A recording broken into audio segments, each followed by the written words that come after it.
Okay okay ఇప్పుడు నారా లోకేష్ గారి పైన కూడా ఆ రెడ్ బుక్ కు సంబంధించిన కేసు ఏదో ఉంది. ఎలక్షన్ లోపు ఆంధ్రప్రదేశ్ లో మళ్ళీ ఏమైనా అరెస్టులు ఉంటాయని ఊహించొచ్చా? అటువంటి పాసిబిలిటీస్ ఏమైనా ఉన్నాయా లీగల్ గా?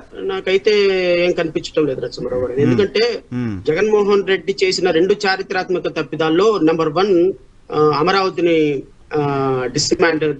అమరావతిని రాజధానిగా డినై చేయటం, నెంబర్ 2 చంద్రబాబు నాయుడుని అరెస్ట్ చేయటం. ఇవి రెండు ఈ రోజు వైఎస్ఆర్ కాంగ్రెస్ పార్టీ మునిగిపోవడానికి కారణాలైంది. బహుశా ఈ రెండు కారణాలు ఆయనకి ఎవరైనా చెప్పారో లేదో, లేకపోతే ఎవరు చెప్పినా వినే మనిషి కాదు కాబట్టి మళ్ళీ అరెస్ట్ కనుక జరిగితే ఇక ఈ పవన్ కళ్యాణ్ గారు పొత్తు కూడా లేకుండా చంద్రబాబు నాయుడు గారు రేపొద్దున ముఖ్యమంత్రి అయిపోవచ్చు. ఇప్పుడు అరెస్ట్ జరిగిపోయి ఇప్పుడు ఒక అరెస్ట్ తోటే పవన్ కళ్యాణ్ లేకపోయినా పర్వాలేదు అనే పరిస్థితిలోకి వచ్చేసారు వాళ్ళ పార్టీ కేడర్. వచ్చేసారు. అది జగన్మోహన్ రెడ్డి చేసినటువంటి చారిత్రాత్మకమైనటువంటి తప్పిదం.